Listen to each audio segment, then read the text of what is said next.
आज यहां इसी सभा में प्रत्यंचा भी चढ़ेगी, शर्त संधान भी होगा और लक्ष्य भेद भी होगा।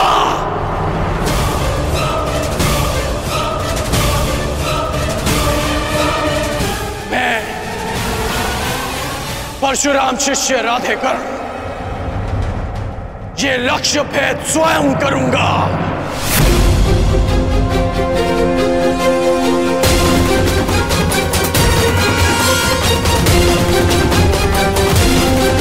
सखी,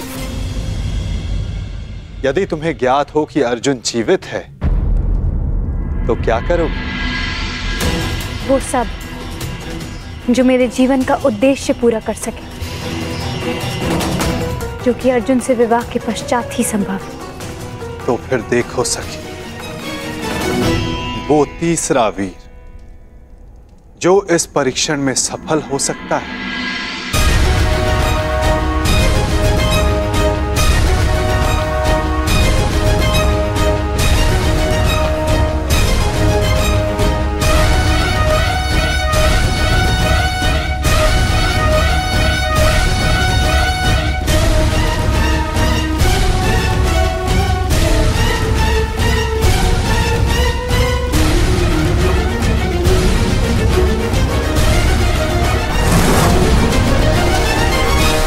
यदि कर्ण ने लक्ष्य संधान कर दिया सखी, तो तुम अपने जन्म का प्रयोजन सिद्ध नहीं कर पाओगे।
अद्भुत, अद्भुत कर्ण।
जो मैं कह रहा हूं उसका तात्पर्य समझ रही हो ना सखी?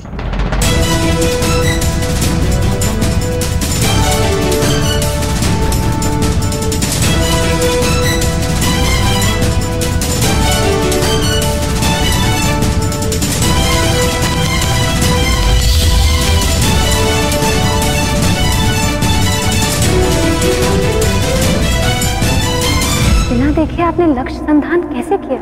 आपके नेत्रों में देखकर।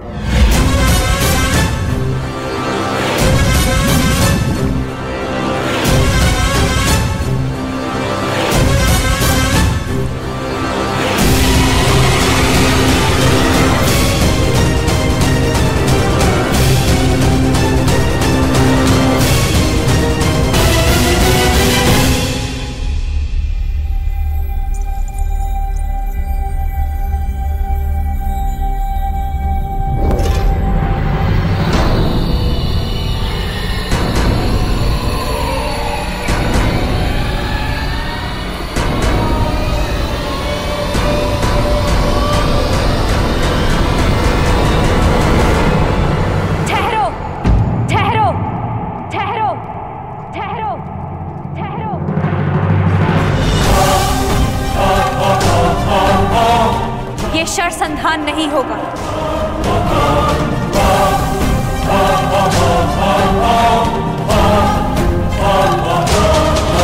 परंतु क्यों?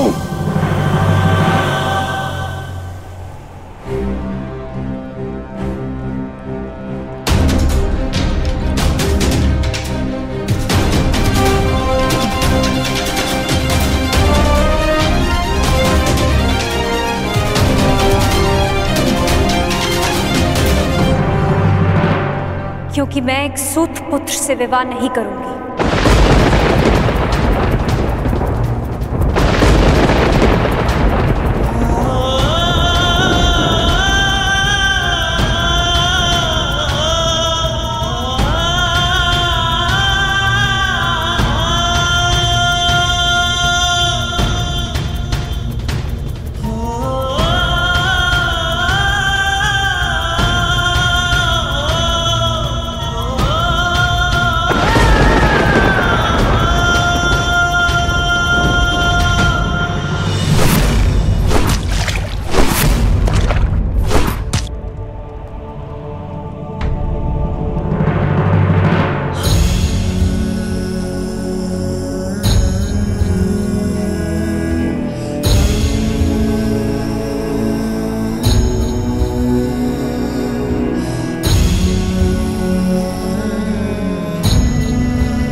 मनुष्य का जन्म महत्वपूर्ण नहीं, यदि कुछ महत्वपूर्ण है तो उसके कर्म।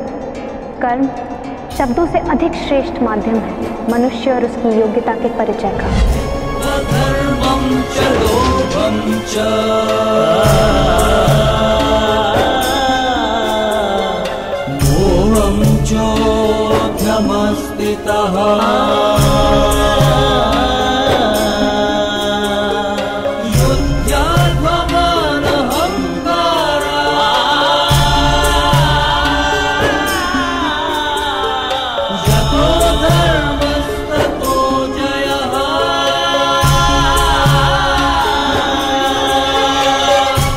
बधाई हो याज्ञसेनी, आज आपने सिद्ध कर दिया कि कभी कभी शब्द कर्म से अधिक श्रेष्ठ माध्यम होते हैं।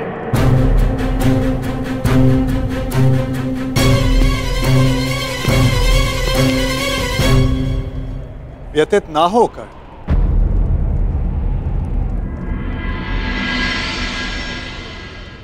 ये निर्णय स्वयंवरा का है और इस सभा में उपस्थित सभी को इस निर्णय का सम्मान करना चाहिए। बस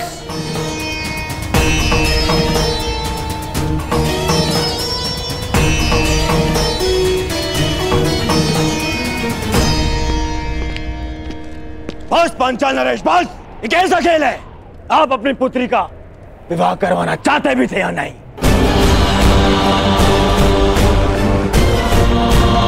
केवल अपने मनोरंजन के लिए आपने ये स्वयंवर रच लिया।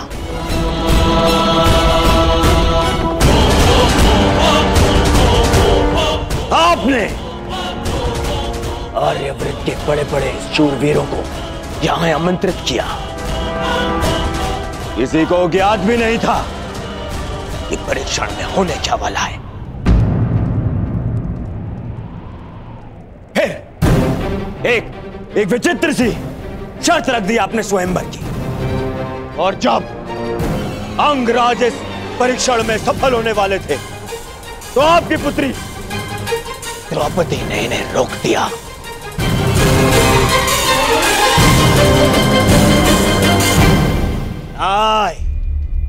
ये स्वयंवर नहीं है, छल है, छल।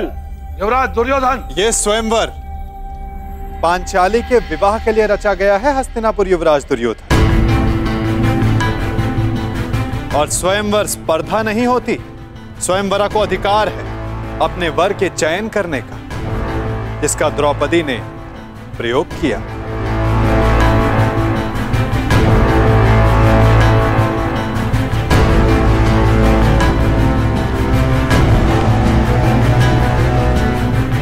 और रही बात छल की राजकुमार दुर्योधन, तो छल किसने किया, कहां किया, कब किया, उस विषय में कदाचित आप इस भरी सभा में बात नहीं करना चाहेंगे, है ना युवराज दुर्योधन?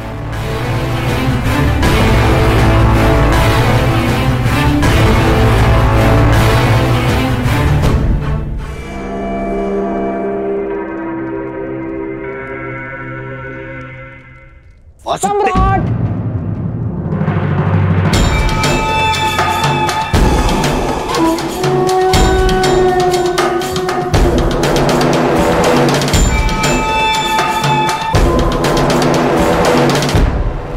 मैं यहां उपस्थित सभी राजवंशियों की ओर से कुमारी द्रौपदी के निर्णय का समर्थन करता हूं।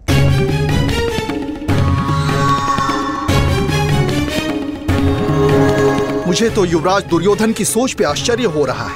राजकुल से होकर भी ये उन्होंने सोच कैसे लिया कि पांचाल नरेश अपनी पुत्री का विवाह एक सूत पुत्र से करेंगे। सावधान मंत्री नरेश। सावधान तो आपको रहना था। आप कर्ण को इस सभा में लाने की भूल कैसे कर बैठे? जाइए अंगराज कर्ण, जाइए, जाके अपने अश्वों की राज संभालें। यह क्षत्रियों का स्वयंवर है, जाइए।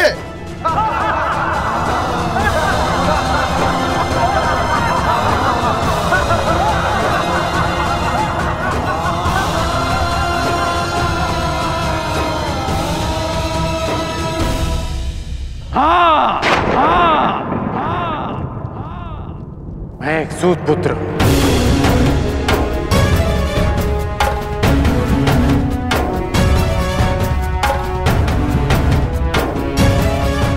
और मुझे गर्व है कि स्वयं को क्षत्रिय समझने का अभिमान करने वाले महारथियों का मार्गदर्शन एक सूत ही करता है। पथ निर्धारित करने वालों को यह नहीं भूलना चाहिए, जो खड्ग और गदा हाथ में लेकर वो वीर होने का दम भरते हैं, उसे कोई क्षत्रिय नहीं, एक लोहार बनाता है।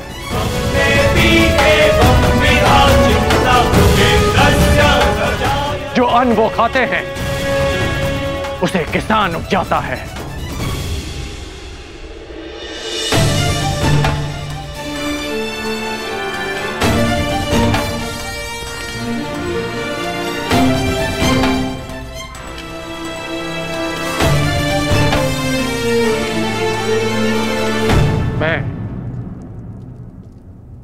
मेरा उपहास उड़ाने वालों से व्यथित नहीं हूं,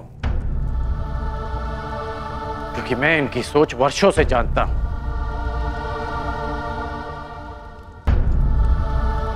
मैं आपसे निराश हूं, क्योंकि मुझे लगा कि आपकी सोच इनसे भिन्न है।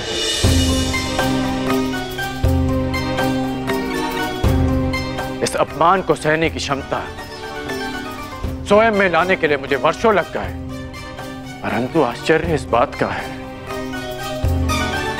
कि एक सूत का अपमान करना, उससे घृणा करना, कुछ दिन पहले जन्मी पांचाली इतना शीघ्र सीख गए। कैसे?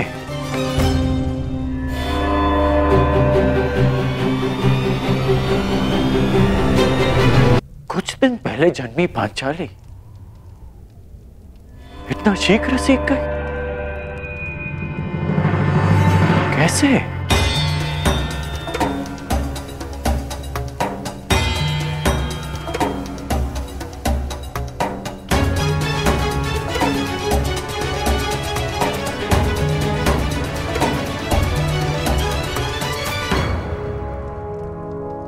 कुछ दिवस पूर्व किसी ने मुझसे कहा था कि हर कर्म अपना परिणाम साथ लेकर चलता है।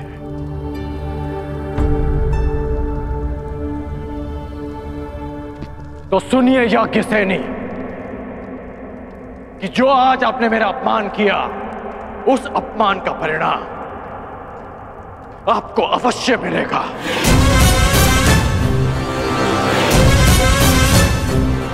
इस कर्म का फल आप अवश्य भोगेंगे।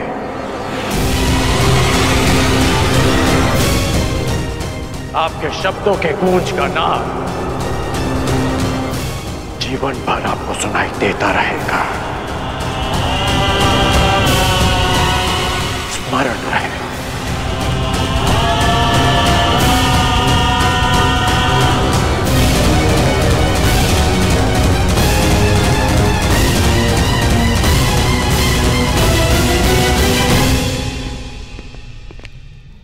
क्षत्रिय वीरों की सूची पूर्ण हुई पांचाल नरेश।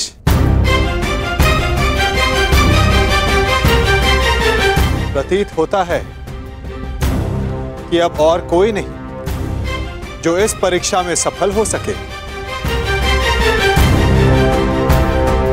तो क्या स्वयंवर निरस्त कर दिया जाए पांचाल नरेश? नहीं केशव, यदि स्वयंवर निरस्त कर दिया गया तो पांचाल का बड़ा अपयश होगा।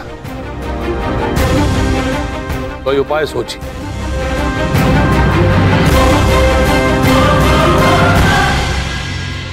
शांत हो जाओ मेरे होने वाले सम्राट। देखो कर्ण, इस स्थिति में केवल एक ही उपाय है। स्वयंवर संपन्न हुआ, हमें यहां से चलना चाहिए। कि स्वयंवर सर्वसाधारण के लिए खोल दिया जाए।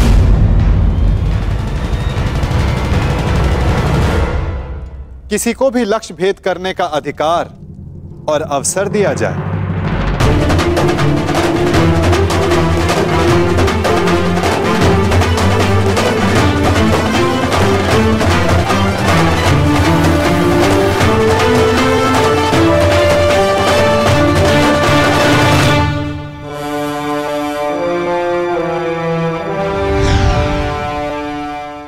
में केवल एक ही उपाय है।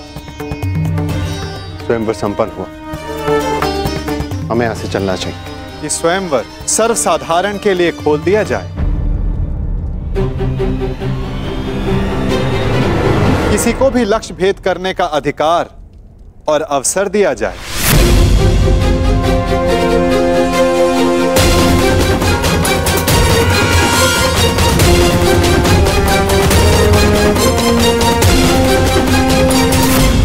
लो मेरे होने वाले सम्राट, अब स्वयंवर तो सबके लिए खुल गया है। जब कोई कुछ कर ही नहीं पाएगा तो कर्ण को अवश्य अवसर मिलेगा। हमें यहाँ रुकना चाहिए। नहीं मामाश्री, यदि अब हम पांचाल में रुके तो केवल एक ही कारण होगा, और वो युद्ध है, अन्यथा नहीं। चलिए यहां से।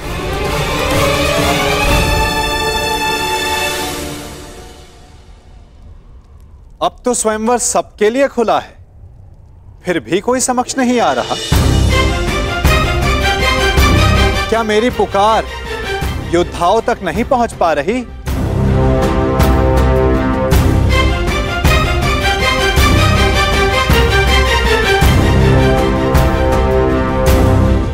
छिपे हुए योद्धाओं, अपने मन से प्रश्न करो कि क्या अधिक महत्वपूर्ण है, अज्ञात में रहकर अपना परिचय छिपाना,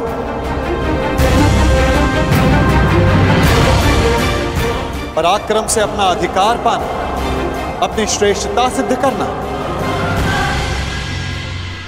क्या कोई योद्धा नहीं जो ये लक्ष्य साध सके? क्या किसी की भुजाओं में बल नहीं? यदि है तो मैं उसका आवाहन करता हूं। अर्जुन, आगे बढ़ो।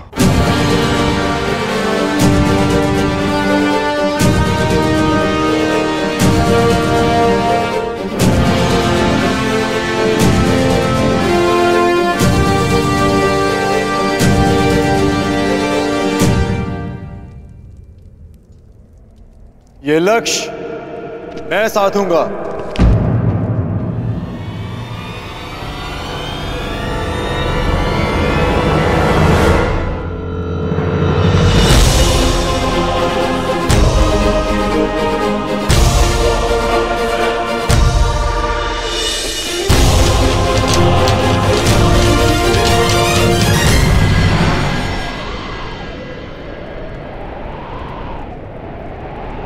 जब वो क्षण आएगा तुम्हें स्वयं अनुभूत हो जाएगा सखी।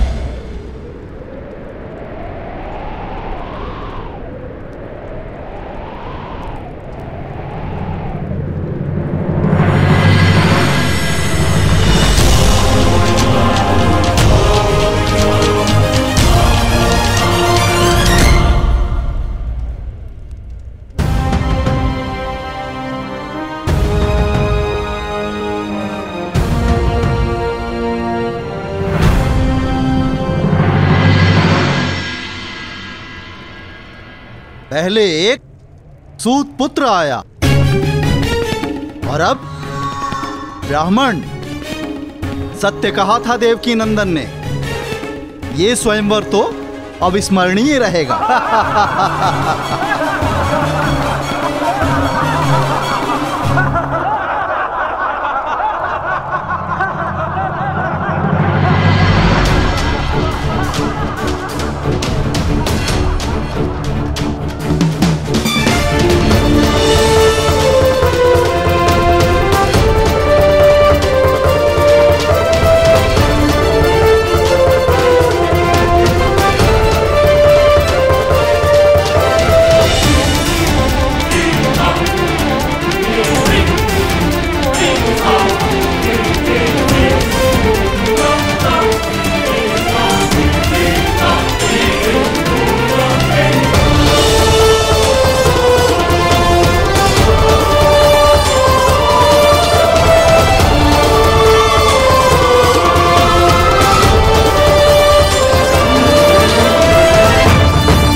पांचाल नरेश,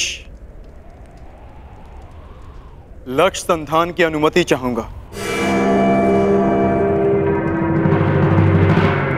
ब्राह्मण देवता, आप भूलवश यहाँ आ गए हैं। यज्ञशाला दूसरी ओर है और भिक्षादान द्वार पर हो रहा है। जाइए। सुना है ब्राह्मणों के श्राप में बड़ी शक्ति होती है। ऐसा ना हो कहीं इस मीन को श्राप देकर नीचे गिरा दें।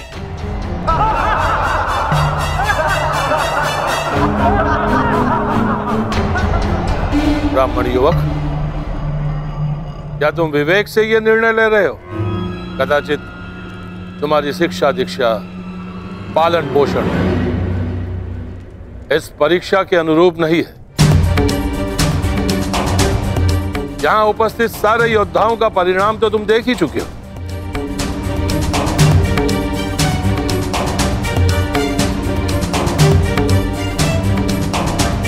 मैं आपके विचारों से सहमत हूं पांचाल नरेश, परंतु ब्राह्मण के बल पर संदेह नहीं करना चाहिए।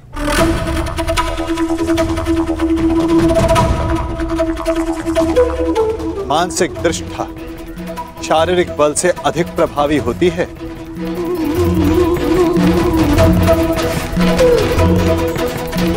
दिव्य अस्त्र का आवाहन करने वाले मंत्र ब्राह्मणों की शक्ति होती है।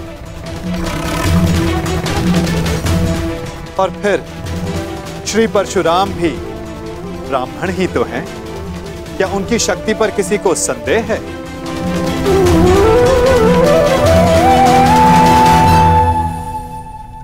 वासुदेव,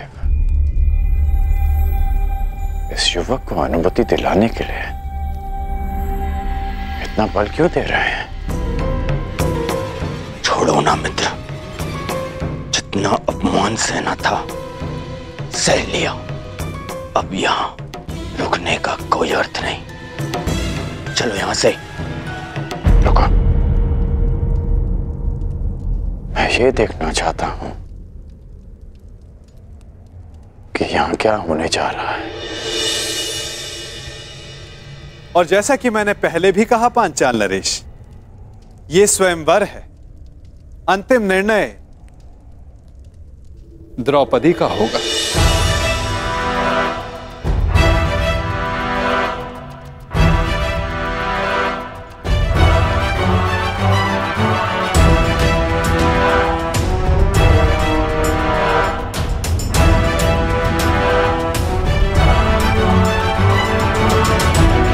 याज्ञसेनी, क्या तुम इस ब्राह्मण युवक को अपना कौशल सिद्ध करने का अवसर देना चाहोगी?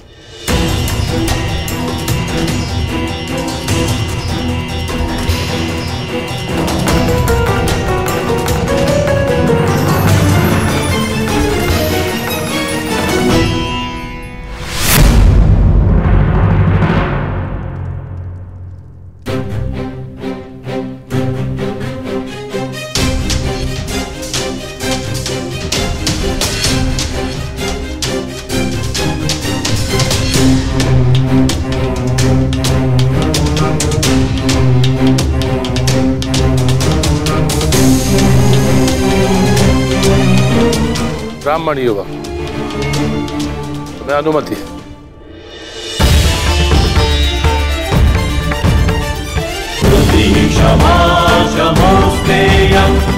शौचमिन्द्रिय निग्रह निर्विद्या सत्यं क्रोधो अशकं धर्मलक्षणम्।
घोर आश्चर्य, ये कैसे संभव?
भेद कर पाएगा? अवश्य मित्र, संधान सर्वथा उत्तम था।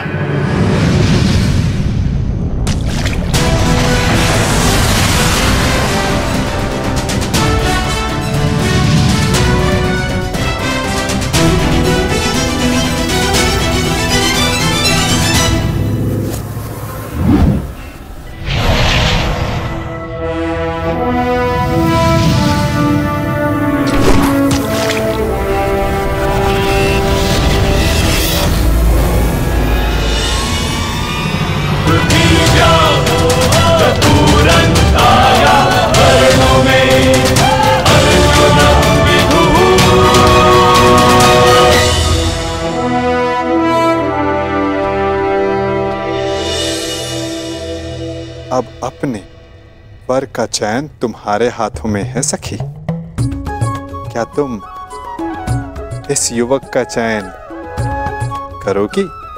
ये चयन तो युगों पूर्व हो चुका है केशव। मैंने ये जन्म सिर्फ ये अनुभव करने के लिए लिया है कि क्या मेरा चयन उचित था।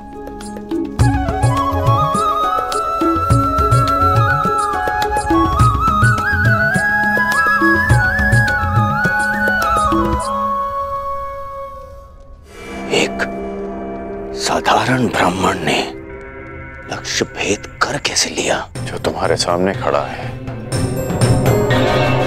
वो सामान्य नहीं है मित्र, कुछ तो असाधारण है इसमें।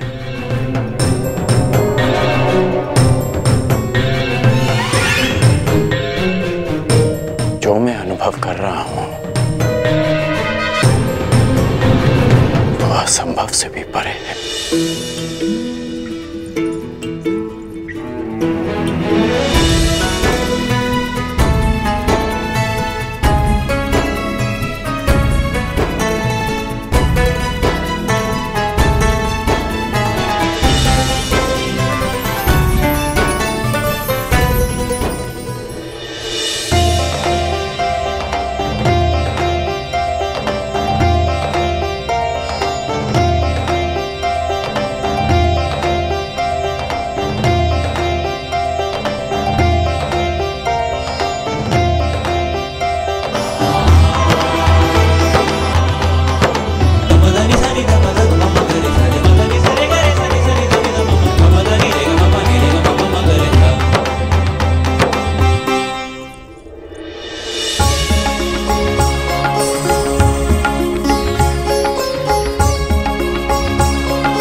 यदि अग्नि कुंड को ढक दिया जाए तब भी उसका ताप बाहर तक अनुभव होता है ब्राह्मण युवक। तुम्हारे भीतर की योद्धा की अग्नि को ब्राह्मण वेश रोक ना सका। और अग्नि तो पुनीता होती है, जब तक तुम्हारे जीवन का उद्देश्य पूर्ण ना हो जाए तुम्हें भस्म कैसे कर सकती है?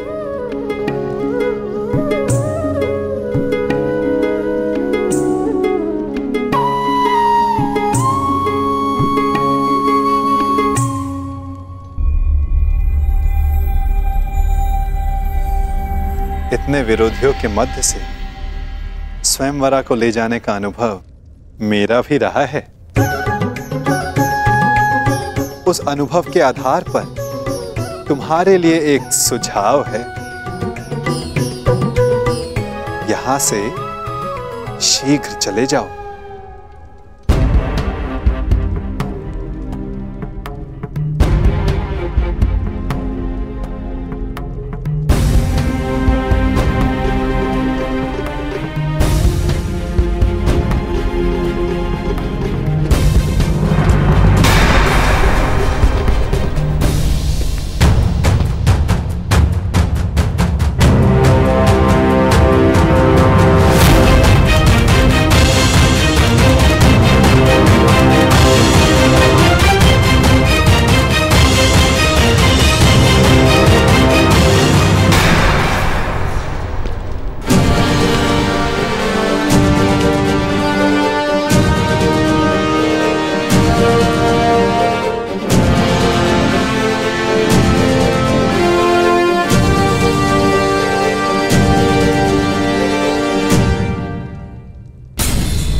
क्या सोच रहे हो मित्रों?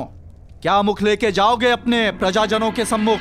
जब वो पूछेंगे कि स्वयंवर में क्या हुआ, तो ये गाथा बताओगे कि हम महाबली एक धनुष तक ना उठा सके और हमारी नाक के नीचे से भिक्षा पे जीवन व्यतीत करने वाला एक ब्राह्मण पांचाली को लेके चला गया। अगर पांचाली हमारी न हुई तो किसी की नहीं होगी। हम उस ब्राह्मण का वध कर देंगे। मुझे अनुभव हो रहा है कि शीघ्र ही यहाँ कुछ अशुभ घटित होने वाला है। अशुभ तो घटित हो चुका है मित्र। एक साधारण ब्राह्मण हम क्षत्रियों के माथे पे कलंक लगा गया, और मैं ऐसा नहीं होने दे सकता, कदापि नहीं। मित्र, कुछ अनुचित मत कर बैठना। स्मरण रहे कि इस ब्राह्मण युवक ने परीक्षा में सफल होकर द्रौपदी का वर्ण किया। कैसे भूल जाऊं अपना अपमान, हस्तिनापुर का अपमान, तुम्हारा अपमान। चलो क्षत्रिय वीरों, हो तो अपने माथे का कलंक। चलो।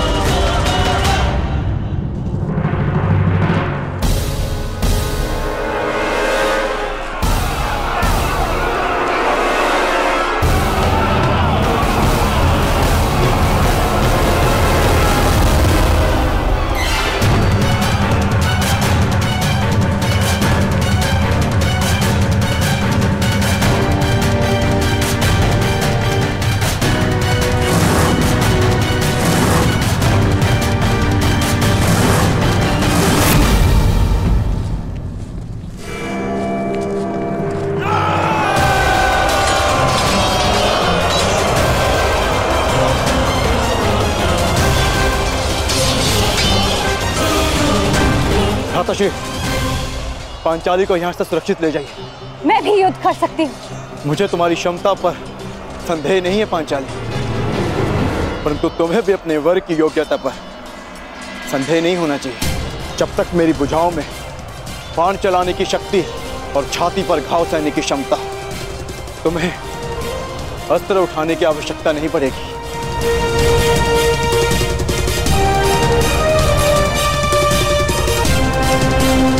अंगराज, नियति सबको दूसरा अवसर नहीं देती, परंतु तुम्हें दूसरा अवसर मिला है। चयन करने में भूल मत कर बैठना।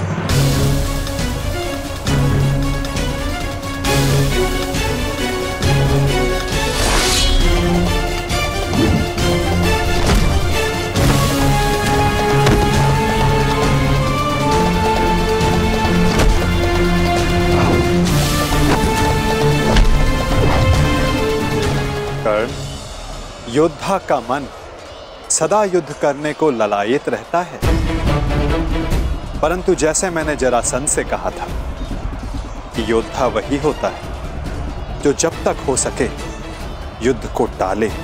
आपने एक और बात कही थी वासुदेव कि हम सब नियति से बंधे हैं, तो युद्ध होना है तो होगा। हाँ, कारण अवश्य भिन्न हो सकते हैं, कभी तारण तो कभी शंका का निवारण।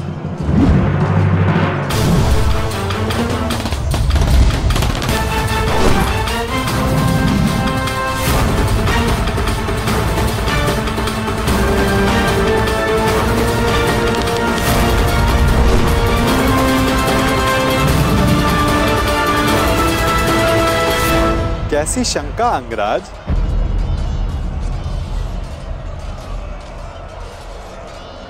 आप तो मेरा मन पढ़ सकते हैं ना वासुदेव, तो बताइए कि जो मेरे मन में चल रहा है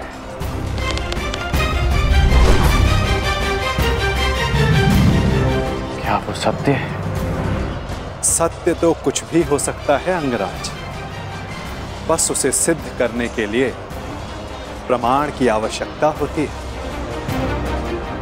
और तुम्हारे शंका का निवारण का केवल एक ही मार्ग है।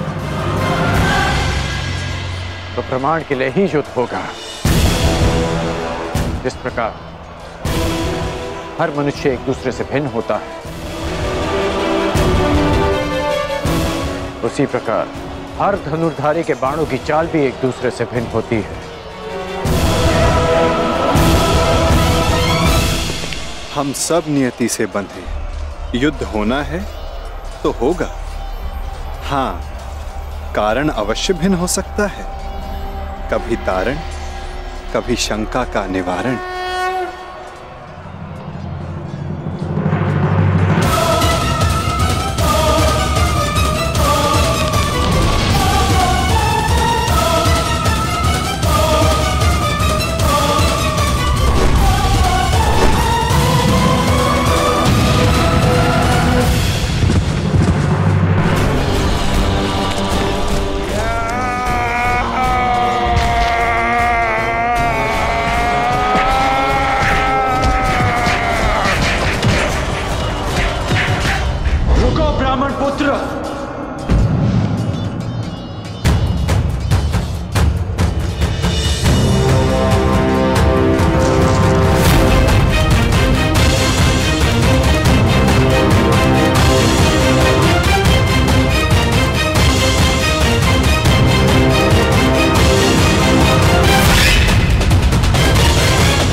स्वागत है अंगराज कर्ण, स्वागत है।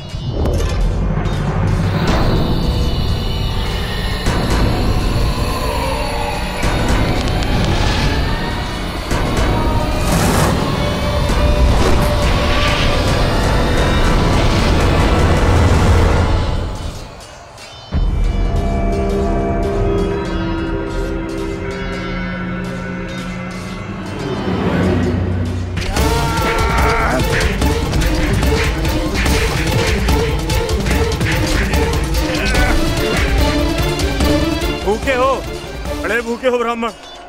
अब ये वृक्ष उखाड़ रहे। अरे हाँ, तुम्हें देखकर मुझे एक मूर्ख का स्मरण होता है, वो भी भोजन के लिए सदैव व्याकुल रहता था। अरे महाकाय ब्राह्मण, बालकों पर क्यों प्रहार कर रहे? आओ, मुझ पर प्रहार करो, आओ। इससे अवसर की मैं कब से प्रतीक्षा कर रहा था।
अद्भुत। क्या तुम सच में ब्राह्मण हो वीर?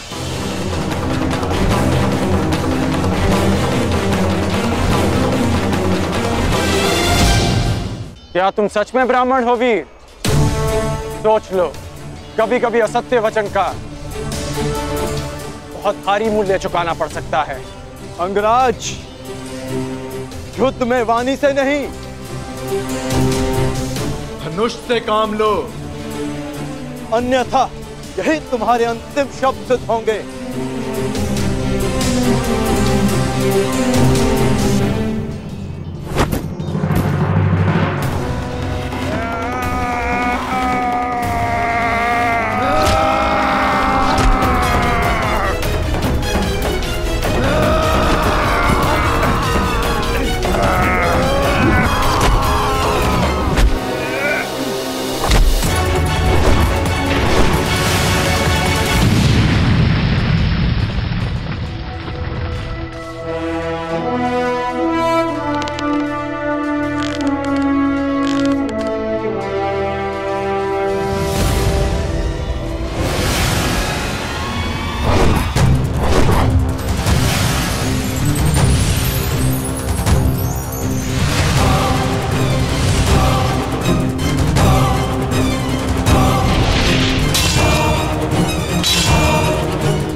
केवल एक ही योद्धा है जो इतना चपल है,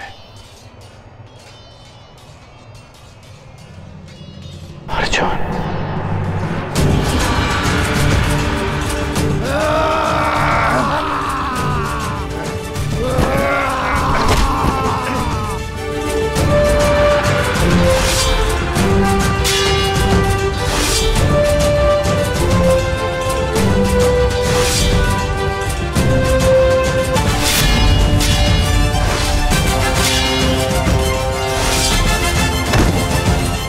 लाक्षागृह से जीवित बच निकले।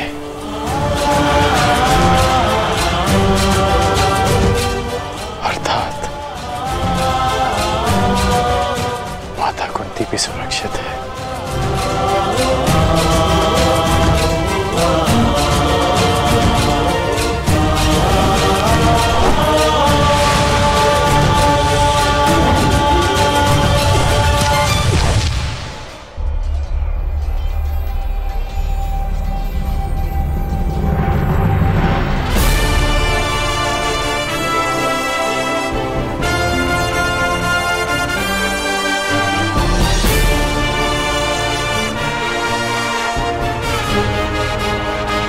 मैं समझ गया हूं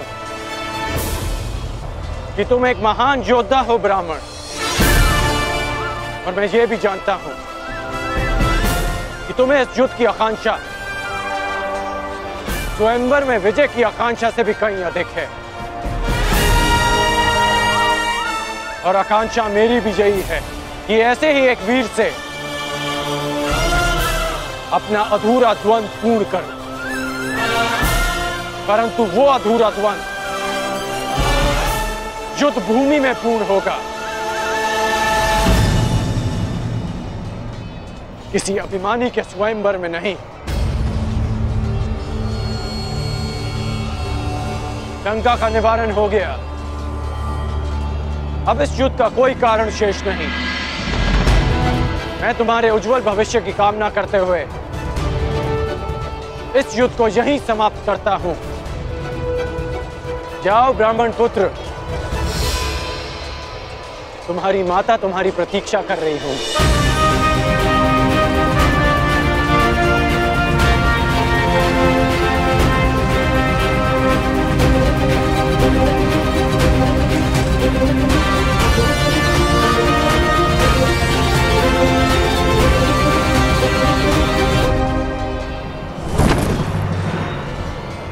रुक जाओ मित्र,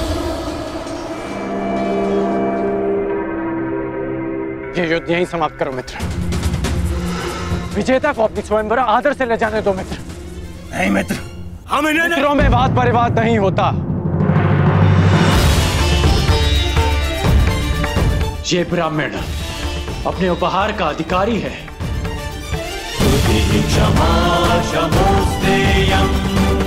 जाने दो इसे। शौचमिंद्रिय निग्रह निर्विद्या सत्यं क्रोधो दशकं धर्मलक्षणं दशकं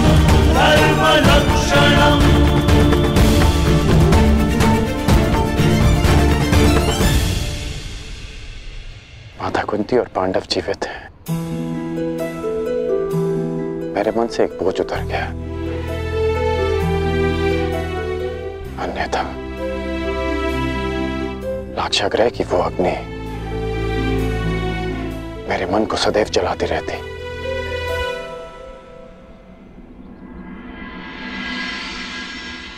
इसलिए आप पांडवों की मृत्यु की सूचना से व्यथित नहीं थे, क्योंकि आपको सब कुछ ज्ञात था। यदि ज्ञात ना भी होता तो भी व्यथित होने का कोई कारण नहीं था कर्ण। अब तो सत्य स्वीकारिए केशव। अब समझ आया आपका वो कथन कि एक खेल प्रारंभ होने जा रहा है, वो खेल जिसका मैं भी एक पात्र हूं। अब समझ में आया कि आपने मुझे स्वयंवर में भाग ना लेने की मंत्रणा क्यों दी। अब समझ आया कि कर्म की हुंकार भरने वाले कृष्ण उस समय क्यों मौन रहे,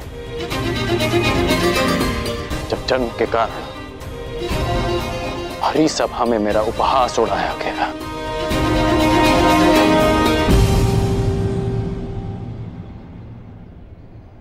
अर्जुन के लिए ही ना नटवर।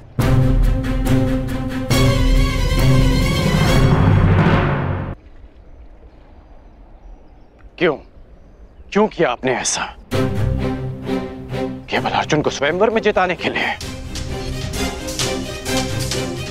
इसलिए आपने ऐसी परीक्षा रखी जो अर्जुन के पक्ष में हो, ताकि वो पांचाली का भंग कर सके।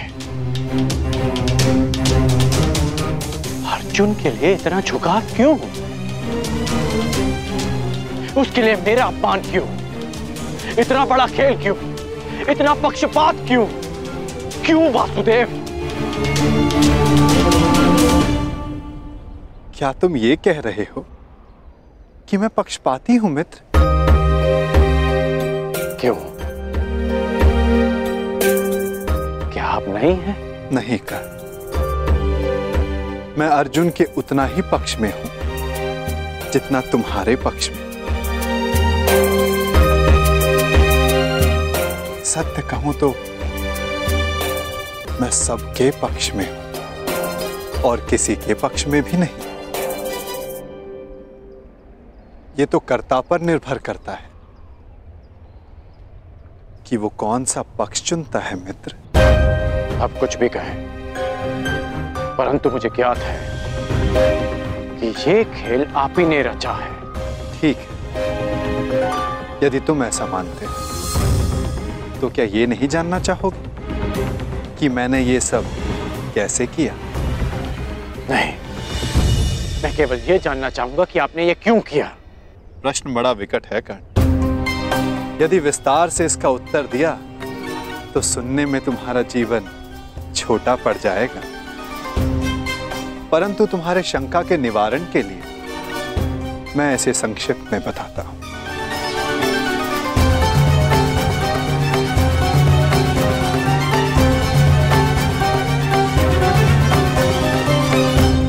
एक महाचक्रवात आने को है कर्ण, ऐसा विकराल चक्रवात जिससे कोई भी सुरक्षित नहीं रह पाएगा।